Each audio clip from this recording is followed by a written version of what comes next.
there, everyone. My name is Jennifer Guerci. Welcome to another Music for Your Inbox Artist Chat.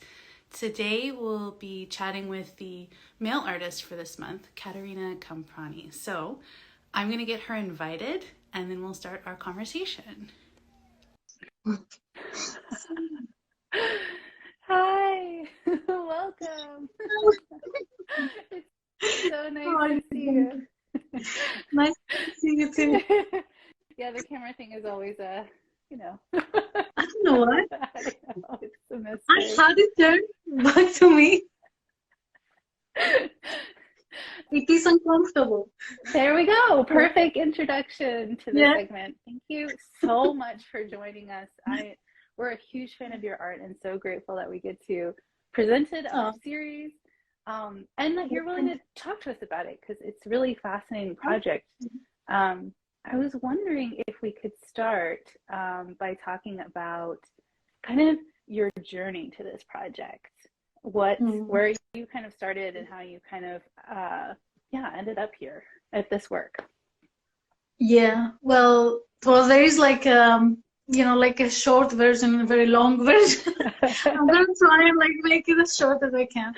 Basically, the journey with the uncomfortable started around 2010. It's like more than 10 years now that I first did. Yeah. It's going on forever. And I think it basically started just after I did a postgraduate program on design. Like I am an architect, so I studied architecture, right? But I never really found it that it's like something that I like doing. I thought that, being an architect is very it has a lot of responsibility. So kind of I hate it, I hate responsibility, right? Like I'm still an architect, I still hate it, but anyway. But I always, want to be playful and all that. So I thought, I'm going to study design. Design is more playful, it's like smaller objects, more fun. That's what I thought anyway. And then when I went to study design, but basically like the teachers there kind of scared me that this more you even have to be more responsible than even an architect because you must produce all these things that all these people use, and when you think of design, it's not only these quirky art projects that I had in my mind, like weird chairs and weird things. It's things we use every day, your razor, your forks, your spoons, your plates, anything. But so yeah, that was an eye-opening to me because I always thought that design was this nice play with materials, and shapes and forms and do whatever you want. So then so that's after this postgraduate program I started thinking about design more seriously, and then then there was a lot of desperation around, that I'm never going to be a designer. Greece was in crisis, I couldn't do what I wanted. And then just one day, I don't know, I thought of some weird situation that was kind of uncomfortable. And I thought, that's it. I'm going to just, design things that, are meant to be uncomfortable because the most important thing in design that we were learning back then, it was the user experience. I don't know if you know, that term is very popular, when you design apps and websites and all that stuff. That is when you when you use an item, you also need to feel comfortable and happy with using it. It has to be easy, not difficult. So I thought, what if I make it difficult? What if I make it difficult? And then I have no responsibility at all. I'm a responsible designer. I'm doing whatever I want, So that was liberating, and I just kept doing that.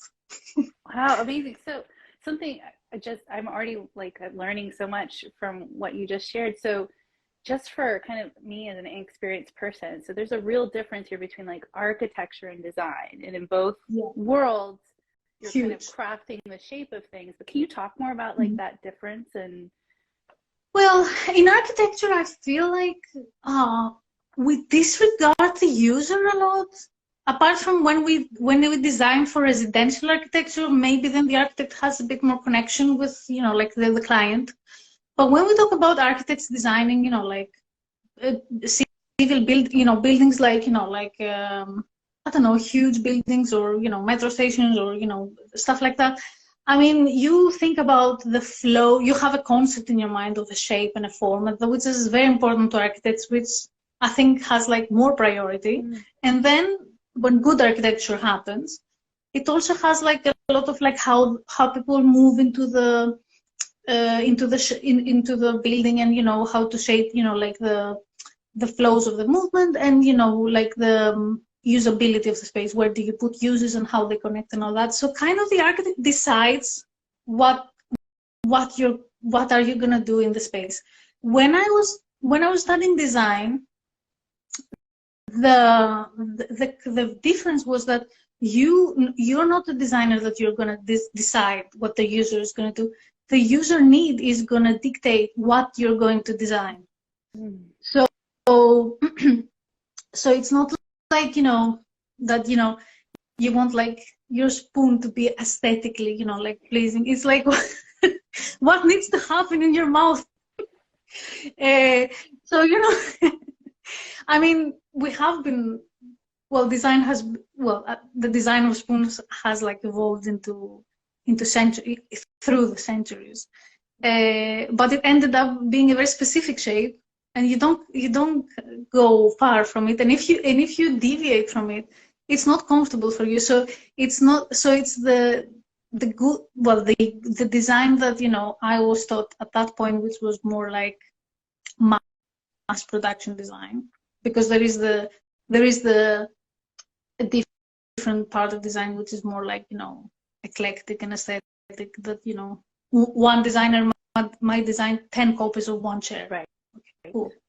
You know, that's, you know, that could be like on form and stuff. But when we're talking about mass productions of usable objects, then, you know, it's actually the user that is going to dictate what the designer needs to do. And then maybe, you know, you can decide on the form, and, you know, and maybe the form also gives signals on how you use the object. And it's not so much more about aesthetics, you know? Yeah.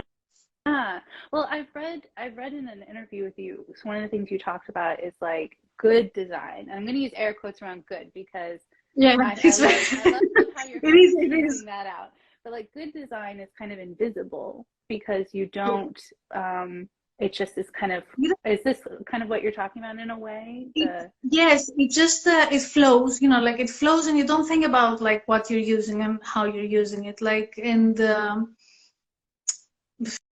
yeah, and it goes, and it's mostly about objects that that have been like around us for centuries, that, you know, and you can also apply it in digital products now, you know, like when you have like a website that, you know, it's usable and it flows, you know, you just, when it becomes uncomfortable, then that's what you notice about design. So when you were talking about, you know, things that have to do with interaction with humans a lot, not that architecture is not like that, but it's kind of a different process.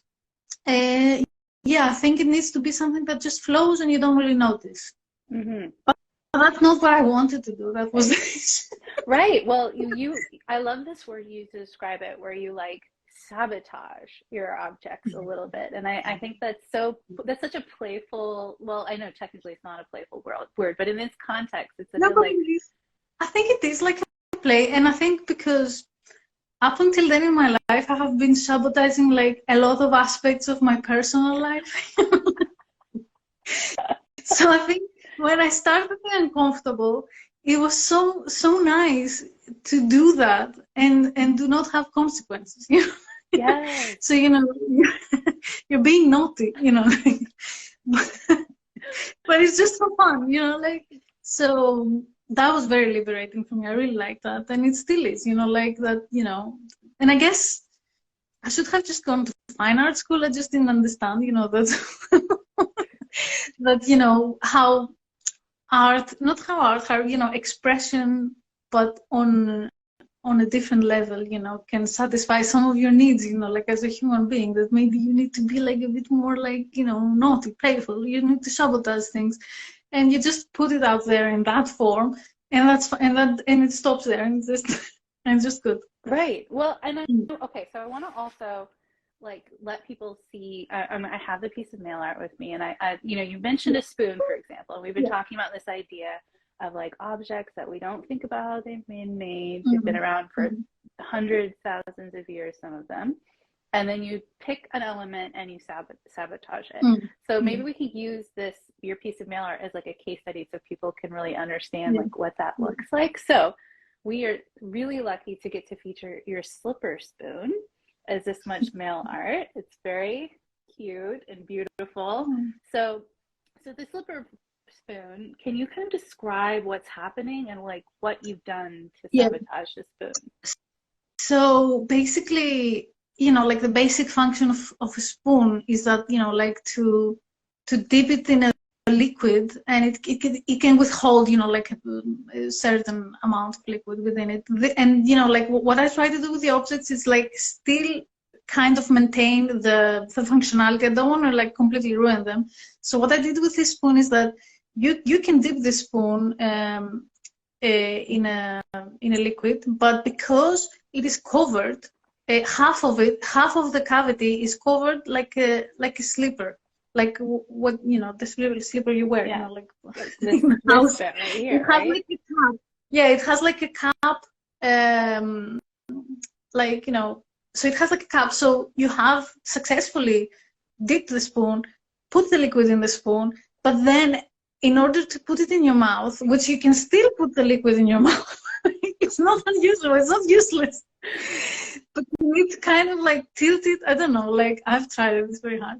You need to tilt it and, kind of like, I don't know, like,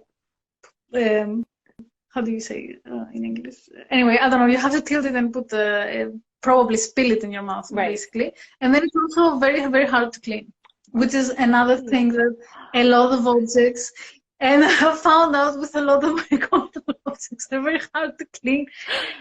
I've also done like a wine glass, which is like kind of like a bubble and only has like one small opening.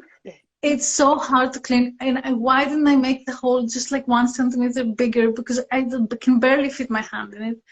And that's a big thing with objects. Like they also need to be like, you also need to think about the after, like after you use them, what you do with them, where you put them, how you move them, where you put them, how you clean them, how you maintain them, and all that. Yes, I mean, what I find so delightful about this project, like, and I just had that moment when you talked about cleaning it, is there's kind of this like trail of experiences. Like you see the object and you're like, oh, that's interesting. Cool. And then, you're looking at it and then you're like, huh, wait, like how would that work? And then you like imagine yourself using it. And it's this delightful moment where you realize that like this tiny change has like completely transformed your like relationship with this object you're so familiar with.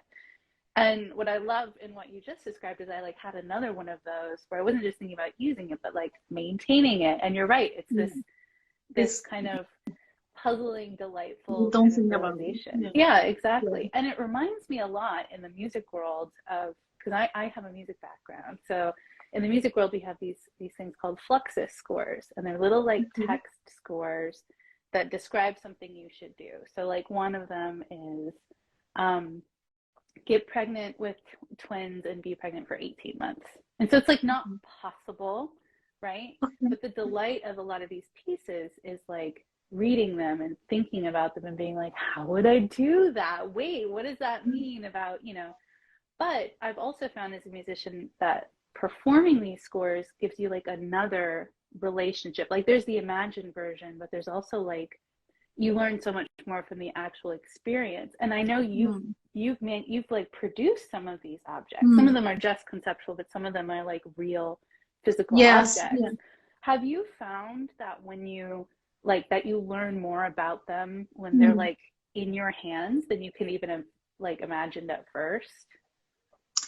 With some objects, the thing is like because I made them unique and I feel like they're all very fragile and that I don't handle them too much. But with some objects, it's definitely different when you have the physical object in front of you. Like when about that wine glass, I said that was like a bubble with a that I learned, but just by holding it, that it's not that difficult to drink from it if you hold it like a chicken leg, like a. So, but I couldn't have imagined that beforehand because that's not like a movement that you associate with a wine glass at all. So my mind never went there. So yeah, I think if I felt that I could handle them more, maybe I would learn some more things. But I've handled them enough to clean them, and sometimes that's the cleaning is the hardest part. But yeah, most of them I don't know, like. Some of them don't work, like the watering can that it goes back in itself. You always imagine how it will pour water. It doesn't pour the water like that because fluid dynamics don't work. It just don't work like that. Yeah. That makes a lot of sense to me. And again, it's really similar to this like Fluxus thing where some of them have to stay conceptual. Like it's not possible to get pregnant with twins and be pregnant for 18 months, right? So it just has to be in the... It's something nice to think about when you make a different connection in your head. I think when you make connections that are impossible, I think that I like that. I feel like I'm training the brain. Like it's like working. Yeah. Well, and kind of along those lines, one thing I noticed about a lot of the ways you describe your work, and I'm looking at these paper because I wrote some stuff down. I love the title "Uncomfortable" because it's like. It's negative a little bit, but it's mostly like neutral and very easily playful. And you also describe like, sabotage or they're still useful is important to you. Like they're still usable. Very important. So you kind of like, cause there's another world where these objects are like useless and horrible or even like painful or like could like, be. And so what makes it important to you to stay on this side of like, playful and still usable, even though they're difficult, maybe or uncomfortable? I don't think I did this like, how do you say, knowingly. I think I did it subconsciously. But I think it's just like maybe the way I felt about myself. Like that I want to be perceived as, like I might be a bit uncomfortable. Like sometimes I feel like I'm a bit uncomfortable. I'm saying like stupid things, like especially when I was younger and when I started the project and all that. Now I'm a very mature person. but back then, like I think I felt a bit like that, but I never wanted, like to be perceived as completely useless. It's like I have to, I can, like have things to give, and I don't know. I think on retrospect, I don't know if I'm using this correct. Yeah. That's why I did it. But it was very clear to me from the beginning that I didn't want to be aggressive with this project because I don't like it when artists like are very aggressive, or like or when something makes you feel like pain or like physical pain. If something was sharp, if something made you feel like when you felt like using it that it would hurt you, I never wanted to do that. I always wanted for these objects to be perceived as like normal. But then, something is wrong with that. And then, something like that. But then still, if you give the person the chance to feel that they can use it, they can be creative in their heads, like it gives you like it's like friendly, like it's more friendly. Yeah. So as you just, that makes a lot of sense as you describe it, like because your pieces are really about like a relationship between the viewer and the object, not like a confrontation. Like you're not like trying to like confront the user. You're like inviting them to, it's like come on, come on, let's see what you can do with that, like something like that. Absolutely. It's really special. I had one other question that right, okay. So these are like really nerdy questions that I wanted to ask. Oh, hello. Hello. So when you look at your kind of portfolio and your Instagram feed, which is, it's like magical, all of it. It's really just like a fun thing to dive into. Something I noticed was that all of the backgrounds are like plain, right? And they're like these voids. And I was just curious about that. It made me really think. At first you just like ignore it, right? Like, because it's just the way it is. But then I was like, oh, they're not being like really demonstrated. They're just being like displayed. And I was wondering where those blank backgrounds, like what you know. It's, I think that's because like when I was studying design at that point, it's like how if you photograph like, you know, the objects, you know, like it's like I wanted it to feel people that, you know, that's like a product, you know, that you might buy, you know? That is like just like, you know, this is a product like you can see on a website, plain background, you know, and that I just want, it makes, you know, like if you put it in a different, you know, like wrap, or, you know, like if you say somehow with the imagery that this is an art project,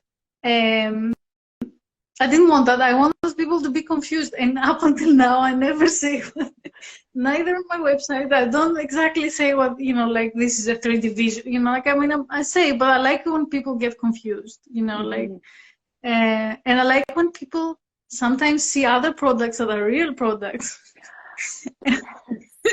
and they say that it's my uncomfortable because they are uncomfortable or they're weird or something like that. You know, I want people to get confused, you know, like when they see it.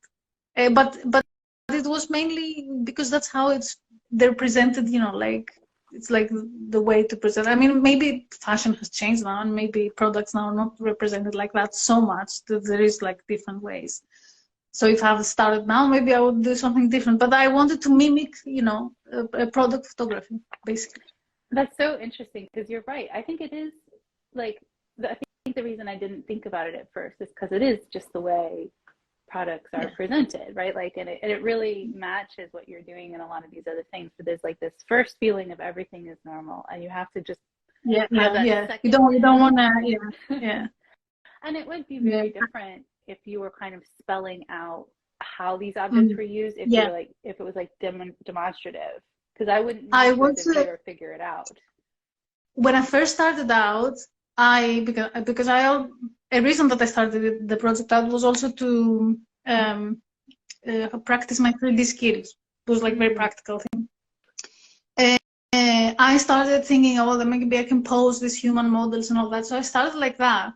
And it didn't, you know, like, it's like, you don't have to do it. Like, you have to let people imagine it. You know, it wasn't as, how do you say, as powerful as an image. When it's just like alone and it's on its own, it gets more powerful because as you say, it lets you imagine it. Yeah, it's a really, it's so subtle that would be, but it's massive difference. Like, it's really fascinating. Yeah. So the other question I have is like, you mentioned this earlier, was like you're really straddling worlds of like design and commercial, like usability, and the visual art world and conceptual art. Like, what has that been like for you, moving between these spaces? And I don't know what I am. It's a huge problem. Well, it's the fascinating thing with the project is like, because it's been going on for a lot of years. I haven't designed anything new for many years now, but the project is still going on and being used, and, you know, like, and the way the people that have approached me in order to use it, or, you know, like, it's so many different, how do you say, from so many different places. Like, it's been used in educational materials, you know, like to educate people about design, which is more close to what I started, because I was educated about aspects of design. So then I started, okay. And then it's been used like a self-expression thing, which I also did, but I didn't understand it that way.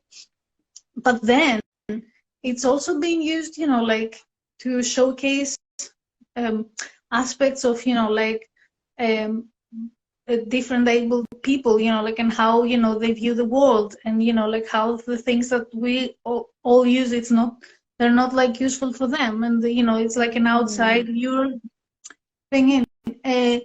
it's also been used from advertising, like to show, like, I don't know, to be something like flashy, like something that catches your eye and all like that. It's also been used on like, how do you say, research in neurological, yeah. Wow. Yes. Because like it has to do, like it really has to do with the brain and how you perceive things, which to me that's the most. So the thing is, like, I have done this thing which is like taps on so many different levels without me ever, like knowing that it would do that. So I'm also perceived sometimes, like I'm called in exhibition as an artist, then I'm called in other, events as a designer. Like I don't know. I don't really know. I think that's so fantastic. It's like it feels very in line with the project itself, that like the way the project kind of has unfolded is in all of these in between, like subtle spaces that depend on the way people want to use it. Like it's very similar to the actual work. Yes, I think the more neutral, like the images are, and I think it is important because people can give, like more meaning onto them than when I had it in mind when I was creating it, or maybe I didn't know. Anyway, I think that's important with art and stuff. It shouldn't, I don't know, like it makes a lot of sense for this project in particular. Like I think, art can go so many different ways, but the fact that this project has such a like top to bottom, like invitational quality, like inviting people to like imagine it in different worlds and different uses. It's very neat. And I wanted to also ask, like, where are you headed next with this project or with other projects? I don't know. Like it's been a journey. Like I've been, like I have designed like most of the objects in a span of like 3 to 5 years, like the first 3 to 5 years, and then whenever I'm doing a new one, it's just because I felt like it. Yeah. But the first batch of objects, it was like like a production from my part. And then started exhibitions and then talks and stuff like that. But now I kind of like maybe I feel like I'm not that much in that phase. Maybe I don't feel uncomfortable anymore. Which is like, it's like the problem of the artist that, if they're not like, tortured enough, they don't do the art. It's like, if I don't feel that uncomfortable, am I gonna stop doing uncomfortable art? I don't know. I don't know. It's been a long journey. I started doing like some animations like last year and the other year because I wanted to be. I started being more like interested in time, in like how something can evolve through time, and maybe nesting, self-reference things and nesting things and stuff like that, which I like. But that's not. I never thought that this is the uncomfortable, because it's a different brain process in my head. But it was still like reimagining objects. But then I don't know. Now I'm trying to make some money as an architect, so. Well, that is a very good induction. So I don't know.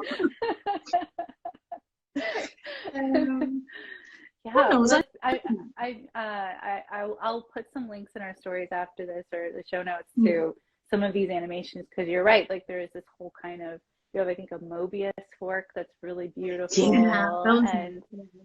this, I think I'm super excited about like this idea that you kind of are enveloping like time into it, and like it's very cool. So it's cool. It's more difficult to think about that, so that it doesn't, like it doesn't just flow as the uncomfortable. It was easier to bring ideas. It's kind of more hard to think about, but I think that's why I always want to challenge, my brain. So, something that's ungraspable, that you can't grasp something, maybe you can try. Yeah. But lately I just don't have time to do it. Fair enough. Well, thank you for making time for this project because No, I mean, I have time. It's just like, if if you work and your mind gets like too, yeah, that like the space of the empty space where like ideas yes, come from. Yeah, I totally know what you mean. Yeah. Well, it's a struggle. I want to tell anyone who's watching or has watched, thanks for joining us, and that you can get your own mail art of the Silver Spoon if you get a ticket to this month's Music for Your Inbox release. And it's paired with a film about an instrument called the hydroclarinet, which is a very snaky, cool. It seems. I mean, I want to come like next week to watch the next live to, because I feel like it's amazing. Like the. I'm very excited. It's really cool. It's like it's two kind of designers and inventors kind of like bringing the art forms into this exchange of a sound film and mail art. So it's very cool, very exciting, and people can get tickets to see it and join us for the next live. Yes. And thank you just so much for joining us today. I really appreciate it. Thank you for the invitation, and like I thank you for the invitation. Yeah, because it's like it's so nice to see when people are interested in your project. So yeah. Well, I will see you around on the internet, and and have a great week. On the next live. Yeah. Have a good week. Bye. Bye.